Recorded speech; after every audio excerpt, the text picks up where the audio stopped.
So we're out here for another episode of MANG TV. We got Captain Patrick Smith, and we're gonna go catch some peacock bass.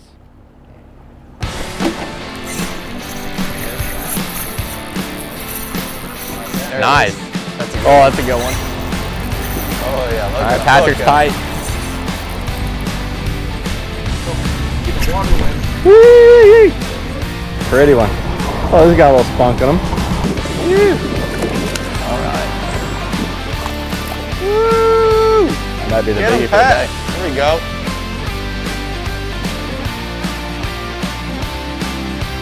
You know you've had a good day when you got a little peacock from, baby. All right, so today we're gonna go out and we're gonna target some peacock bass, largemouth bass, here in the waterways in South Florida. We're gonna mainly be using live bait, live shad that I netted earlier this morning. Probably throw some artificials also, but I think live bait will be the ticket to getting on the midday bite.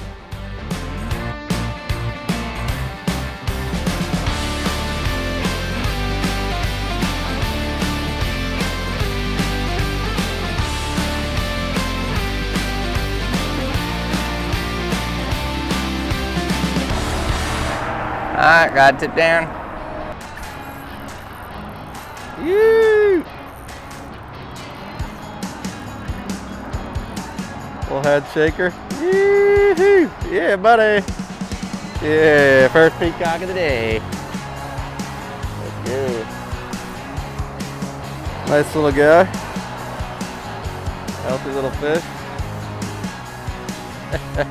Little peacock. Nice spot. Let's get him back in the water. Here we go. Right on, tight lines.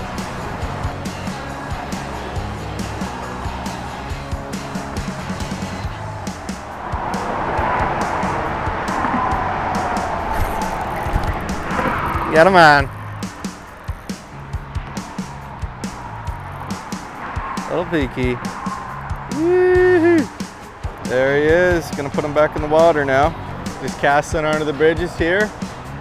We know peacocks are in the area. Got them on. A lot of fun, small fish. Looking for some bigger ones, but either way, fishing's fishing. And you know, we're out here enjoying the day. Can't beat it, man. Got one on the back. Ooh, largemouth. Boy, there we go. Got a largemouth on.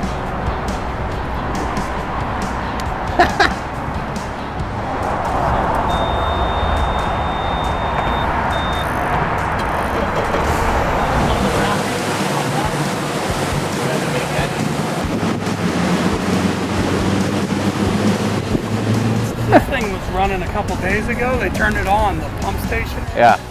And it would look like a fire hose. Got like the water was just shooting halfway across. That's crazy. Hopefully it doesn't have to turn on right now. There's gonna be fish in front of it though, most likely.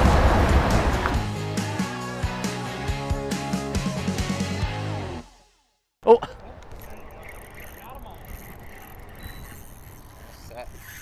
Decent fish. Let's go. Oh, there's another one right there. Get him on. My bait's dead. Let me get around Come here. on. Little peaky action here. Woo.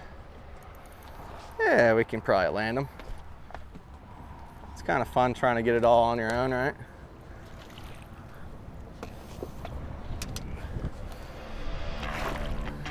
Got him out. There we go. Growing a little bit. Slowly but surely we're getting a little bigger size. Got another peacock on, another little bit bigger size now.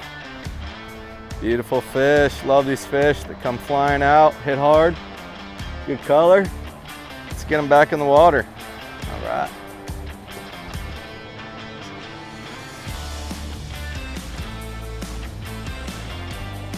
There he goes.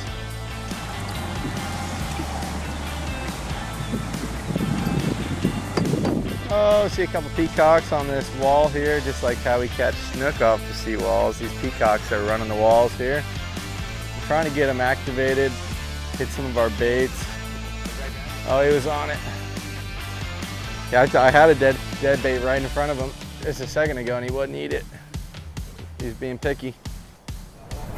Yeah, there's two there. One of them's big. He's up in the shadow. Oh, he got my bait. It's that one little rock on the outside that means everything to it. Yep. Got him, man. You find what they care about. Feisty. Feisty little guys. All right. That's a pretty good one. Yeah. Pretty fish. Ooh. Good trouble with. Well, almost. Almost. Hey, at least got him to eat.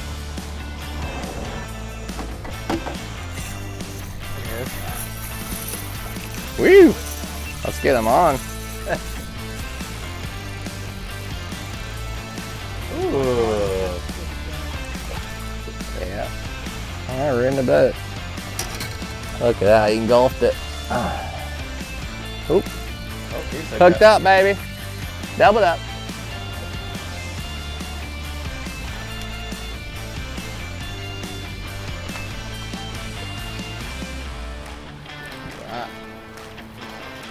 Let me see your peacock. So yeah. Go like this. Okay. The other side. Uh-huh. Grab it. Ah, okay. Master.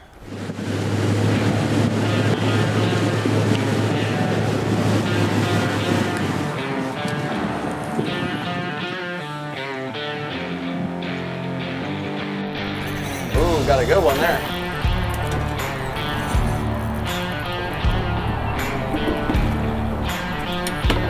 That's a good fish.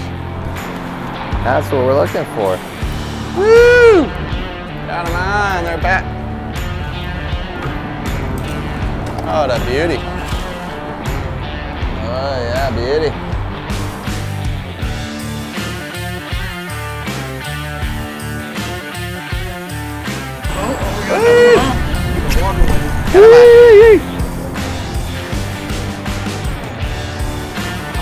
Look at that. Little guy. Little flipper. Got him on. Nice peacock. The little guys. Pats get the big guys, you know, medium guys. We call this a smalley. Dark color, pretty fish. Better than none. Better than none. Better than none. There she goes. Ooh. Let's get it, man. Oh, little drag ripper, huh? We got a fish on. Oh, that's a nice Big eat one. on the shoreline there. There we go. Nice one. Thanks, Cap. That's right, man.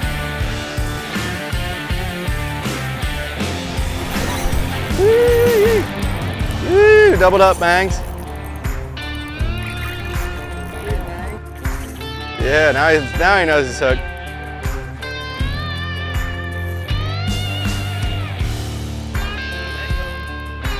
Woo. All right, That's what I'm talking about, They Jack. look like twins. All right, twinning. Oh, Kyle's is bigger than me. Yeah, that's what happened. If you want to make him kiss. All right, so uniquely enough, back in the 80s, FWC started releasing exotic peacock bass in an effort to keep control of our Mayan cichlid populations. So peacock bass are known for being super aggressive, and they'll certainly go after a nice cichlid. So today, peacocks are known for being a game fish in Florida. So a lot of recreational anglers are actually accessing the resource. It's driving a lot of tourism to our industry. And Patrick Smith with Swamp to Sea Guide is showing us a little bit of that backwater peacock fishing, baby. Look at the blue in this guy. All right. Doubled up. Here we go. Off he goes. All right. Yeah, buddy. Off to catch another. You know you've had a good day when you got a little peacock thumb, baby. Love it. But uniquely, you know, where we're catching these fish is just outside of a lot of our local golf courses. You know, the waterway right here, this is where a lot of the fertilizers run off into. This ending up into our lagoons here. And, you know, that's something that we've taken notice as natives over the years. Just our water quality has gone down quite a bit due to just extra pressure from people, and then also just extra pressure from, you know, contaminants. There Nice. That's a good Oh, one. that's a good one. Oh yeah, look All at right, him. Patrick's Look at him. tight. I swung a dead bait right over that shoreline. We saw a swirl. He cast it right on top of it. Sure enough, that fish just came up and annihilated that bait.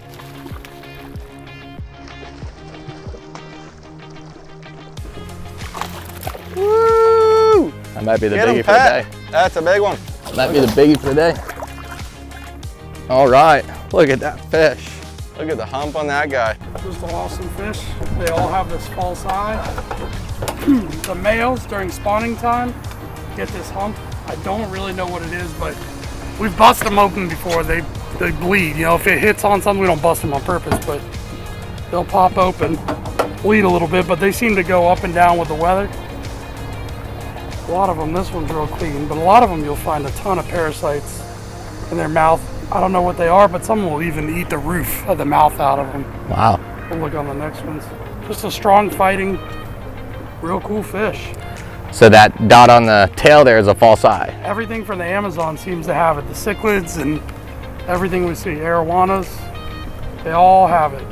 I guess Even the giant, the arapimas, they even have a dot on their tail too. So I guess at some point there was a predator for them. When you put them in the water, the tails will turn blue, kind of like redfish. Look at that. Pretty much you take your hands off of them, they'll shoot off. Right. Seals on top. Beautiful. So overall, I definitely think that peacock bass has been a benefit to the fisheries, both in tourism and keeping the cichlids and tilapia numbers under control. It's a great game fish, creates a lot of opportunity. They're not hard fish to catch. They're hard fighters though. It's working out just fine. We just completed an epic day of fishing, and now we're gonna do a little captain's log. So we're gonna talk about the fishery and see how we can hopefully work on a better plan for fisheries management into the future. Now these are just gonna be ideas, but along the way we're hoping that we can build a foundation of community members that are gonna be active and hopefully encouraging preservation of our ecosystems. Growing up in Florida, we're both Florida natives. Patrick, what's one of the big things that you've noticed in our local area here as far as the ecosystem changes? Population density has gone up quite a bit. The amount of people fishing, the amount of people using the water, the amount of trash in the water. I can tell you from growing up on the water here, this is one of the few places that I've been where the fishing's gotten better. When I was younger, we'd come out looking to catch some little largemouths, and that was about it. And that was because everybody's grandfathers and fathers were still eating everything. No catch and release really at all. And it's proven that it works, taking care of the fish and letting them go. Yeah, that makes sense. You know, catch and release is one of those things that we've really integrated into our lives. Patrick says he's got about a 99% catch and release ratio on his boats. And when he goes saltwater, freshwater, that makes a big difference. You know, when you're out there and you're catching fish and you're out there often, you know, our fish need space to procreate. You know, if we catch everything and keep everything, we're not going to have a future fishery. That's right. And that's a good example. You know, people really had to live off the land when they were native, you know, Floridians. There wasn't a lot of places, you know, there wasn't a grocery store around every corner. So people were coming to the water, catching fish and bringing it home for the dinner plate. You know, to go even mahi fishing these days, you're coming home with peanuts. Back in the day, it would be gaffers all day. That's it. You know, so our fishery is being overfished. We've got people who aren't really cognizant, nor do they care. And the next generation, I think, you know, through example, through Patrick teaching them on the water, say, hey, you know, it takes 8 years to get a slot snook. That's incredible, right? That's when you put it in long time to perspective, survive. it's a long time when you put it in perspective. So what do you think, the future of the fishery is here? And then also, what do you think it is out there? I think the future of this fishery, you know, throughout the county and the freshwater, I think it's good. I think it's real good. The younger generation really understands the catch and release stuff works. They're looking after it a lot better. Inshore saltwater and saltwater period, I don't feel the same way. The bait is being over harvested, fish are being over harvested. There's major scale commercial fishing taking place. Really bad stuff that's not sustainable by any means. We can definitely try to preserve what we have. And I think protecting the forage fish, I think, to me, is the most important part. A lot of the snook and tarpon and things like that, they already have protection when they get to a certain size. But there's really nothing for the perch and the pinfish and the pilchards and all that kind of stuff. Yeah, makes a lot of sense. What do you think when, because Palm Beach, our interior lagoon is seawall to seawall. Yeah, it's tough. It's tough, right? It's tough on the bait. When people think about it, if there's nowhere for bait to hide or go, what have you seen with some of the projects that the county's putting together, some of these projects that we've even partnered on, as far as giving bait more space to thrive and survive in and out of the tides? There's a lot of places where the mullet, in those islands, the Tarpon Cove and Snook Islands, where on a low tide there's enough water for the mullet and the little pilchards and glass to get up there, but the predators can't get to them, so they get a little bit of a break.